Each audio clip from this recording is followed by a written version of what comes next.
Latest programme కోసం bell icon ని click చేయండి. దేవుడి దీవెనని పొందండి. పరిశుద్ధాత్మ తండ్రి దేవునికే మహిమ కలుగును గాక. ఆమేన్.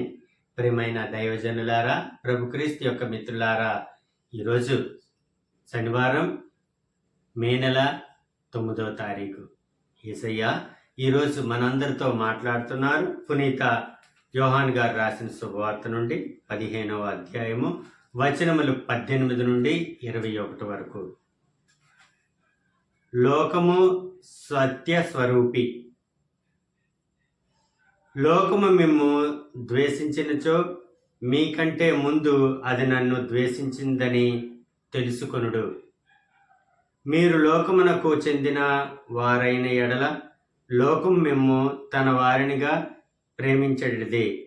మీరు లోకమునకు చెందినవారు కారు, నేను మిమ్ములను లోకము నుండి ఎన్నుకొంటిని కనుక లోకం మిమ్ము ద్వేషించుచున్నది. దాసుడు తన యజమానుని కంటే గొప్పవాడు కాడు అని నేను చెప్పిన మాటను స్మరింపుడు.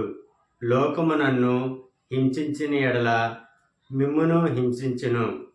అది నా మాటలను పాటించిన ఎడల మీ మాటలను కూడా పాటించును. కానీ లోకము నన్ను పంపిన వానిని ఎరుగదు.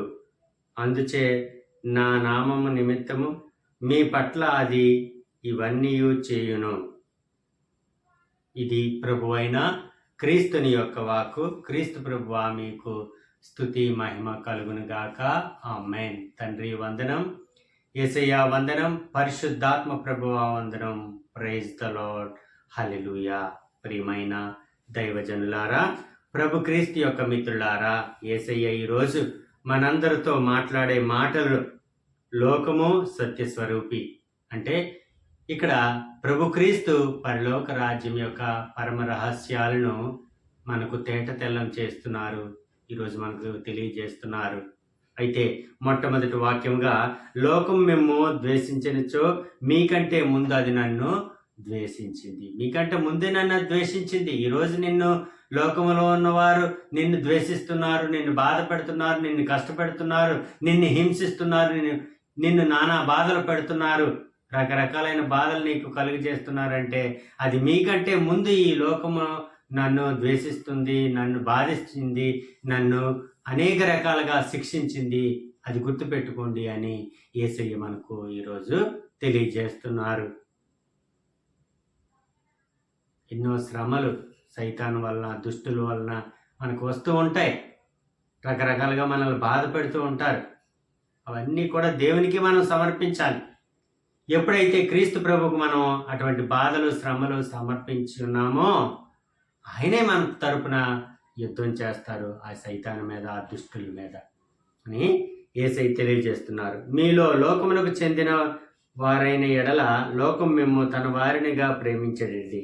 మీరు లోకమునకు చెందిన వారు కారు, నేను మిమ్మలను లోకము నుండి ఎన్నుకుంటుని కనుక లోకం మిమ్ము ద్వేషించుచున్నది. మీరు ఈ లోకానికి సంబంధించిన వారు కారు, అందుకే మీకు శ్రమలు వస్తున్నాయి. మీరు ఈ లోకానికి సంబంధించిన వారు కారు కాబట్టే మీకు అనేక రకాలైన శ్రమలు, బాధలు, కష్టాలు, కన్నీళ్ళు మీకు వస్తున్నాయి. దుష్టులు మిమ్మల్ని శిక్షిస్తున్నారు, దుష్టులు మిమ్మల్ని ఇబ్బంది పెడుతున్నారు, సైతాను మిమ్మల్ని ఇబ్బంది పెడుతుంది. ఎందుకంటే మీరు ఈ లోకానికి చెందిన వారు కారు, నాకు సంబంధించిన వారు. కాబట్టి మీకు శ్రమలు, బాధలు, కష్టాలు, కన్నీళ్ళు అన్నీ వస్తున్నాయి. అవన్నీ నేను చూస్తున్నాను. ప్రభు మిత్రులారా, ఎంత గొప్ప వాక్యం యేసయ్య ఈరోజు మనకు తెలియజేస్తున్నారు. మనకు వచ్చిన ప్రతి కష్టము కూడా యేసయ్యకి తెలుసు. మనకు వచ్చిన ప్రతి బాధ కూడా, సైతాన్ మనల్ని ఏ విధంగా శోధిస్తుంది, దుష్టులు మనల్ని ఏ విధంగా బాధపడుతున్నారు, అవన్నీ కూడా ప్రభు క్రీస్తుకు తెలుసు. అందుకే ఆయన చెప్తున్నారు, ఇవన్నీ కూడా నేను చూస్తున్నాను. ఎందుకంటే మీకు బాధలు, కష్టాలు వస్తున్నాయి, సైతాన్ చేత శోధించబడుతున్నారు, లేకపోతే దుష్టుల చేత మీరు శిక్షించబడుతున్నారు, బాధపడుతున్నారు అంటే కేవలం ఒకటే రీజన్, మీరు ఈ లోకానికి చెందిన వారు కారు, మీరు నాకు సంబంధించిన వారు. అందుకే మీకు ఈ శ్రమలు వస్తున్నాయని యేసయ్య మనకు తెలియజేస్తున్నారు. దాసుడు తన యజమానుని కంటే గొప్పవాడు కాడు అని నేను చెప్పిన మాటలు స్మరణకు తెచ్చుకొనుడు. లోకము నన్ను హింసించిన ఎడల మిమ్ములను హింసించును, అది నా మాటలను పాటించిన ఎడల మీ మాటలను కూడా పాటించును.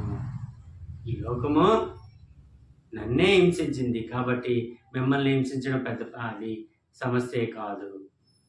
ఈ లోకము నా మాటలు విని ఉంటే మీ మాటలు విన్ను, కానీ నా మాటలే వినలేదు, మరి మీ మాటలు ఎలా వింటుంది అని యేసయ్య మనకు తెలియజేస్తున్నారు. అంతేకాకుండా లోకము నన్ను పంపిన వానిని ఎరుగదు, అందుచే నా నామము నిమిత్తము మీ పట్ల అది ఇవన్నీ చేయుచున్నది. ఈ లోకములో ఉన్నవారు తండ్రి దేవుణ్ణి తెలుసుకోలేరు, వాళ్ళకి తండ్రి తెలియదు, కాబట్టి వాళ్ళు నా మాటను వినడం లేదు, అలాగే మీ మాటను కూడా వినరు అని యేసయ్య తెలియజేస్తున్నారు. ప్రియమైన దేవుని బిడ్డలారా, ప్రభు క్రీస్తు ఈరోజు పరలోక రాజ్యం యొక్క పరమ రహస్యాలను మనకి ఈరోజు తెలియజేస్తున్నారు. కాబట్టి ఈ ఇందులో ఉన్న ప్రతి వాక్యాన్ని కూడా స్మరించుకుంటూ మన జీవితంలో ప్రభు క్రీస్తు యొక్క చెయ్యి పట్టుకొని మనం నడుచుకుందాం. ఎందుకంటే మనము పరలోక రాజ్యం యొక్క వారసులం. రెండవదిగా మనం ఈ లోకానికి సంబంధించిన వారు కాదు, కాబట్టి మనకి బాధలు, కష్టం, కన్నీళ్ళు. కాబట్టి దానికోసం మీరు బాధపడకండి, నేను మీకు తోడుగా ఉన్నానని యేసయ్య మనకు భరోసా ఇస్తున్నారు. కాబట్టి తండ్రి, కుమార, పరిశుద్ధాత్మ ప్రభువ, ఈ దినం ఈ చిన్న వాక్య పరిచర్య విన్న ప్రతి ఒక్కరిలో మీ పరిశుద్ధాత్మను నింపండి. మాకు ఆయుర ఆరోగ్యాలను కలిగించండి. సైతాను బారిని, దుష్టుల బారిని, శత్రువుల బారిని మన ప్రతి క్షణం కూడా మమ్మల్ని కాపాడమని, మా చేయపట్టి మీ సేవలో నడిపించమని ఈ మనవులన్నీ మా నాథుడు మీకే కుమారుడైన నజరుడైన యేసు నామములో ఫలింపచేయమని బ్రతిమాలుతున్నాం అబ్బా తండ్రి. Amen, amen, amen. God bless you all. దేవుడు మేము దీవించును గాక. ఆమేన్.